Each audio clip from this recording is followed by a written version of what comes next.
Hello, I believe I am recording. I've got no viewers right now, and I may not forget this done because I have found through my analytics that y'all don't want to watch a video that's more than about 3.5 minutes long. And I've been making some doozies lately, so let's just get into it. I've been trying to do a video every day, but I fell behind because I could. That's my darling John back there. And I couldn't get into my account, basically, is what it comes down to. And I couldn't remember what email I had used because I have several YouTube accounts. Most of them are no longer really being used for anything, but I keep them because there they are. So I couldn't remember the login info. Finally got it straightened out. I'm back with a limited number of long fingernails because I'm a disaster. My name is TushyGalore. I am a disaster, and I've been a disaster on YouTube for over 10 years. I think since 2006. So, and this is John, and he was with me in the story I'm about to tell you. Little, possibly paranormal tale. Um, I think it has enough points to it that it's interesting and perhaps worth retelling to those of you who are interested in paranormal things.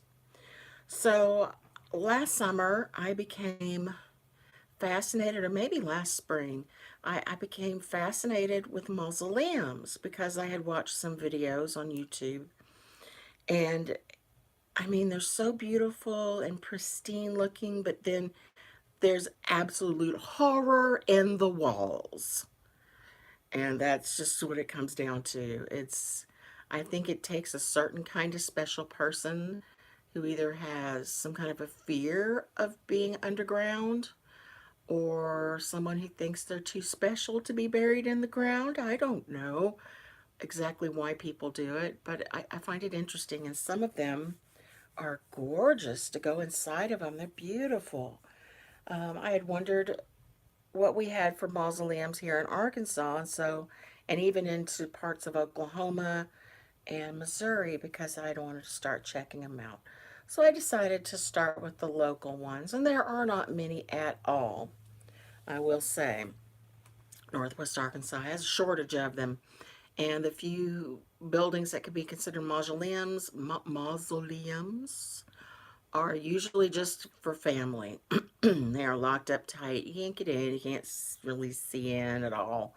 So I kind of bombed out over and over again. There was one up in, was it Rogers or Bentonville? It's kind of on the cusp, but it's where Sam Walton is buried. Oh, okay, yeah.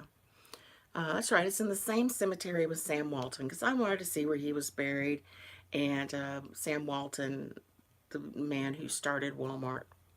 So we went to find him, and then we drove around and saw a little mausoleum there. And I wanted to get out and look and see what was up with that. And it was a nice cemetery.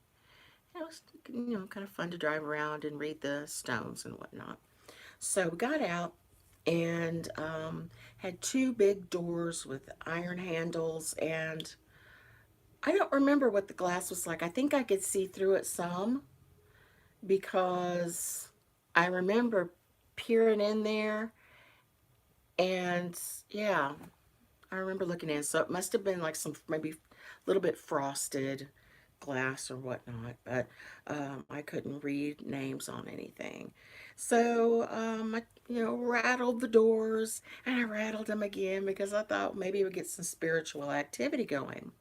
Well, we had been driving around because it was quite a distance from Sam Walton's grave. And while we had been driving around and walking around some, I had been using various apps that I have on my iPhone. And there's a lot of controversy about ghost hunting apps. Um, and yeah, some of them seem pretty silly, but there's some sort of science involved in a number of them as well. And I have had some apps both for my PC as well as for my iPhone I am not brand loyal, as you can tell. Um, I prefer iPhones and, you know, computers that So, are, it's just, it's what I've had and what I'm used to and what I like. So, whatever. Um, and I had been using the iOvilus, and we had been getting pretty much nothing, just the occasional word. And if I were more organized, I would have gone into my iOvilus history and found exactly what it had said so I could tell you. But I just wanted to do this before I went to sleep tonight, so and not put it off another day. Uh, it had not said really much of anything. It was very quiet, and some days you get just nonstop chatter, and some days it's, not happening. So, but I still had it in my hand and was carrying it around. And while we were up there at the mausoleum, where we were standing outside talking, it still wasn't saying anything. So I'm rattling the doors and knocking. Let us in. Can you let us in? Whatever. And it's then it started all of a sudden. It started talking, and I don't recall all the words that it said, but it did say the name Tina and the name Abel, and I know it was a name and not are you able or willing and able.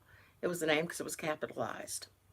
So I thought that was interesting, and they were coming in really quick succession, these words and the names. And I do you remember what I said after that? I think I just kind of said, "Oh, okay, y'all want to leave" or something like that. Do you remember, John? not exactly. Yeah. Um, and I said, "Okay, well, I'll do this thing before I go, just in case y'all want to leave this place." And I just do my little, my little bibbity bobbity boo, where I say a little prayer and kind of will this thing to happen. And I imagine I pick a spot and I do the work towards a little spot. And it's been amazing sometimes the results that I've gotten from it. Um, and this time, the result was it was just jabbering nonsense words. And then after I did that, it goes outside exit. And then all the chattering just stopped. So I guess I opened an outside exit. I think they were from the crypt. I looked up later. I could not find someone with the first name Abel. I don't remember if I looked it up as a last name, but I found two Tinas. I don't know if either one of them were in that mausoleum or if it's just all coincidence because Tina's a popular name. I don't know. That's my story. Do you have anything to add to it, John? Anything I forgot? Nope. And then we drove away and went, hmm. I said, John, did you hear that? He was like, yep, I'm thinking about it, or something to that effect. And it's like, yep, I'm letting it sink in, something. So anyway, that's a possible paranormal story. It was enough to give me pause and make me think about it. And I see we've got three viewers. I want to say hi to you. Y'all know I'm blind. I cannot see. I leave my glasses on because they look cute on me. That's the only reason. Hides the Samsonites and just looks cute. So I'm going to say goodnight. I hope you enjoyed this tale. Try to make, I'm hearing myself behind me, and I will try to make more short, easily digestible videos. I love you guys.